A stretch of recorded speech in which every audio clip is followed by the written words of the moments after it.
Depois de tempos de calmaria, lateralização pelos mercados, ao que tudo indica, uma tempestade de volatilidade pode estar se aproximando. E essa tempestade já começa hoje, nessa quinta-feira, após dados econômicos reportados em solo americano. Vimos alguns dados que eu vou revelar com vocês quais são durante o vídeo de hoje e aproveitaremos para falar um pouquinho sobre as projeções e as expectativas para o tão aguardado dia da semana, amanhã sexta-feira, com o discurso do presidente do Fed, Jeremy Powell. Vejo vocês logo após a vinheta.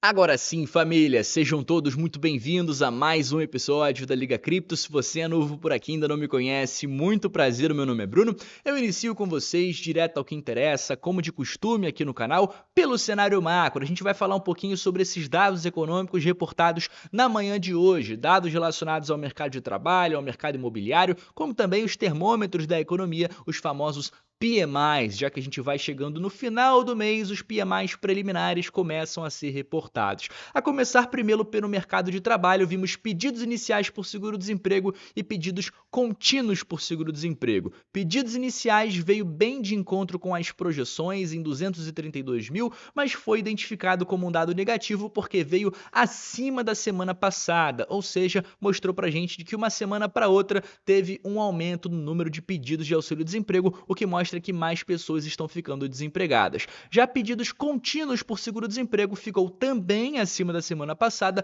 mas um pouquinho abaixo das projeções para essa semana. Vale a gente ressaltar que a gente pode analisar aqui os pedidos iniciais por seguro-desemprego da forma que foi divulgado no início do mês de agosto. A gente lembra que lá no dia 1º, no dia 2 de agosto, vimos o payroll, como também pedidos iniciais. Pedidos iniciais foi divulgado em sua maior divulgação em um período de 12 meses, o que mostrou pra gente que a taxa de desemprego subiu bastante, tem muito mais gente pedindo auxílio-desemprego, o que obviamente mostra essa desaceleração do mercado de trabalho e força o Fed a trazer medidas um pouco mais duras. No decorrer desse mês, vimos outras duas divulgações nas semanas subsequentes, abaixo dos dados reportados no dia 1º, o que foi legal, mostrou pra gente que o mercado de trabalho não está tão desaquecido assim e que a situação não é tão caótica. No entanto, para essa semana, para o dia de hoje, esse dado voltou a subir e ficou acima das expectativas. Falando com vocês, outro tema também relacionado ao mercado de trabalho que foi muito discutido durante essa semana foi uma estatística divulgada pelo Bureau of Labor nos Estados Unidos, basicamente o veículo que cuida de informações estatísticas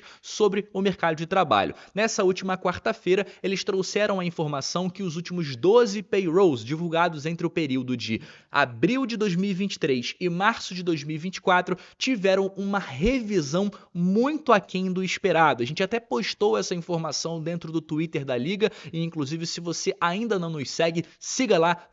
@LigaCripto no Twitter e fique por dentro de tudo que está acontecendo pelos mercados, como também pelo mercado cripto. Como a gente pode ver, a revisão do payroll nos Estados Unidos mostrou que o país criou 818 mil empregos a menos do que o foi divulgado dentro desse mesmo período. Então, foi feita uma revisão e durante os payrolls divulgados em abril de 2023 e março de 2024, na verdade foi muito pior do que aquilo que foi divulgado. Após essa revisão, a gente pode ver que a situação do mercado de trabalho arrefeceu muito mais do que muita gente vinha pensando e a situação é muito mais caótica do que muitos tinham em mente, já que uma boa quantidade de empregos simplesmente sumiram, ou seja, foram revisados e a gente pode notar que essa é a maior correção negativa desde 2009 e a gente sabe o que aconteceu em 2009, beleza? Então, dado de mercado de trabalho acima das expectativas e quarta-feira também a divulgação não foi boa. O Fed muito provavelmente vai ficar analisando bem de perto a situação desse pilar da economia,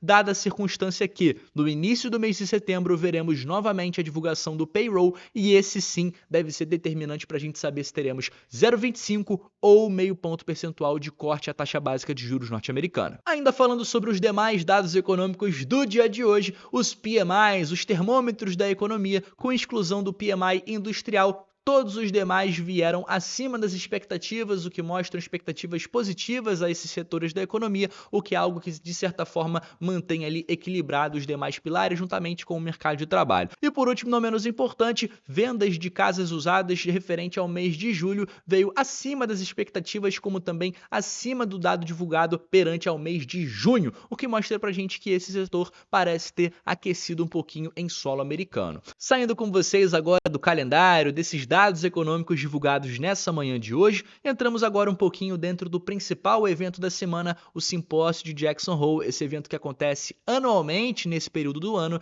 e que vai mexer com os mercados, principalmente amanhã, no momento que Jeremy Powell trouxer o seu discurso. No entanto, já no dia de hoje, afinal o evento também começou no dia de hoje e está rolando, vimos outros membros do FOMC trazendo discursos e trazendo opiniões a respeito da economia. E todos eles que falaram no dia de hoje estão alinhados que será apropriado cortar os juros. Eles não falaram em questão de magnitude, em 0,25 ou 0,5%, que é de fato o que o mercado quer saber, mas eles se mostraram alinhados que essa é a melhor decisão a se fazer. E além da Susan Collins, que é a presidente do Fed em Boston, que falou que é apropriado cortar os juros, outro presidente também no dia de hoje que deu essa mesma informação foi o Jeff Smith, que para quem não sabe é o presidente do Federal Reserve de Kansas. Ou seja, os membros continuam a se mostrar alinhados para que esse corte deva acontecer, como já era esperado. A gente sabe que nesse momento a probabilidade é muito grande de termos um possível corte, basicamente aí 100% eu diria,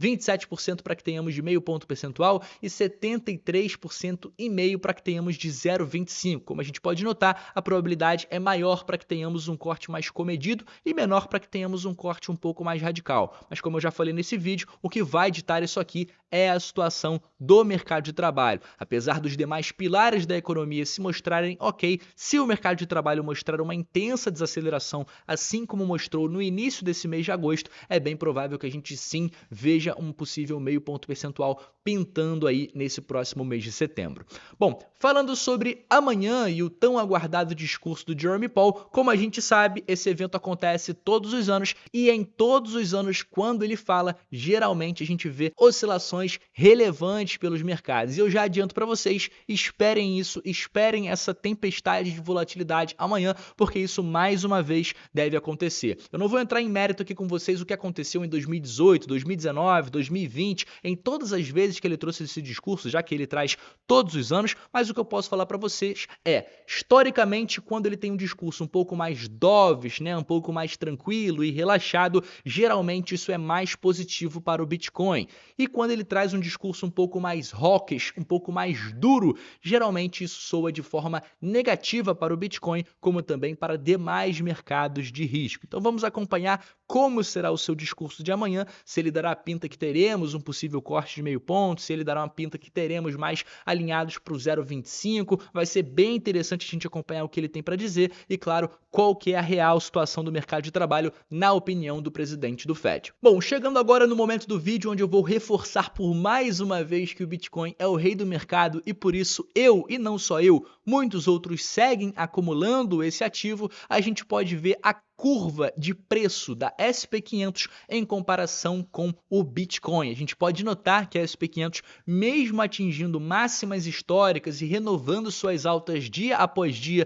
dentro das suas principais ações, mesmo assim ela tem esse gráfico aqui de queda comparado desde 2012 ao Bitcoin. A gente pode notar que cada vez mais, mesmo com a SP500 subindo de nível, a gente pode ver que o Bitcoin ainda assim é um investimento muito mais rentável. Portanto, quando você olhar para o mercado acionário norte-americano, relembre que o Bitcoin, ao longo dos anos, se mostrou um investimento muito melhor do que as ações da SP500. E falando agora sobre ETFs, a gente pode ver que depois desses últimos dias, dessas últimas aquisições da BlackRock, eles ultrapassaram a Grayscale em número de ativos em dólar de criptoativos. A gente pode notar que durante 10 anos de acumulação, praticamente, a Grayscale tem sob seu domínio 21,9 bilhões de dólares e em apenas 8 meses, meu amigo, mais ou menos ali 6 meses, na verdade, desde a criação dos ETFs e negociação, a BlackRock já acumulou mais do que a Grayscale durante 10 anos. Ou seja, a gente pode ver, de acordo com essa informação,